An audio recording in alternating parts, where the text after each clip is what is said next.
एकीकडे एकनाथ शिंदे आणि रवींद्र चव्हाणांमध्ये नाराजी नाट्याची चर्चा असताना ठाण्यामध्ये भाजपच्या माजी नगरसेवकाकडून शिवसेनेच्या पदाधिकाऱ्यांना मारहाण, नौपाडा पोलिसात तक्रार दाखल।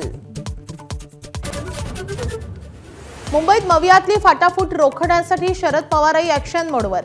पवारांचा काँग्रेस नेत्यांना फोन। मुंबईत काँग्रेस राष्ट्रवादीची आघाडी की पवार मवियाची एकजूट राखणार याची उत्सुकता। एकला चलोचा नारा देणाऱ्या काँग्रेसला सोबत घेऊन मवियात लढण्यासाठी उद्धव ठाकरे प्रयत्नशील। मुंबई महापालिकेसाठी वज्रमुठ आणखी घट्ट करण्याचा ठाकरेंचा निर्धार। शरद पवारही सकारात्मक असल्याची माहिती।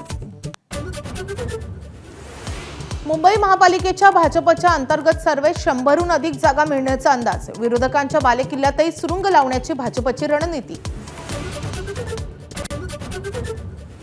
सलील देशमुख यांच्याकडून शरद पवारांच्या राष्ट्रवादीचा राजीनामा। विरोधात लढलेल्या उमेदवाराला अनिल देशमुखांनी नगराध्यक्षपदाची उमेदवारी दिल्यानं बाप लेकात वादाची चर्चा। नगरपालिका आणि नगरपंचायतींच्या निवडणुकांचे अर्ज माघारी घेण्याचा आजचा शेवटचा दिवस।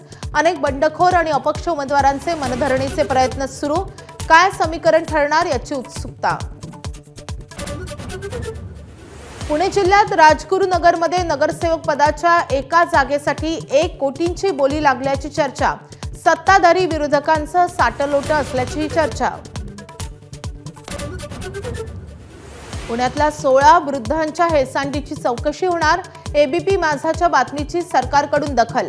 3 अधिकाऱ्यांच्या चौकशी समितीची लगेच स्थापना। समिती आजपासूनच तपास सुरू करणार।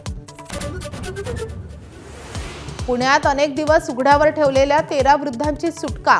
दादासाहेब गायकवाडकडे ससून रुग्णालयानं सोपवलेला एका वृद्धाचा मात्र पत्ता लागेना। पोलिसांकडून तपास सुरू। गायकवाडला ताब्यात घेऊन चौकशी। लाडकी बहीण योजनेचा गैरफायदा घेणाऱ्या सरकारी अधिकारी आणि कर्मचाऱ्यांवर शिस्तभंगाची कारवाई होणार। हप्त्याचे पैसे वसूल करून वेतनवाढही रोखली जाण्याची शक्यता। 8000 कर्मचारी रडारवर।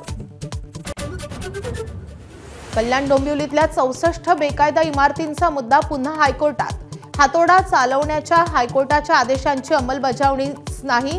हायकोर्टानं पुन्हा बजावली नोटीस।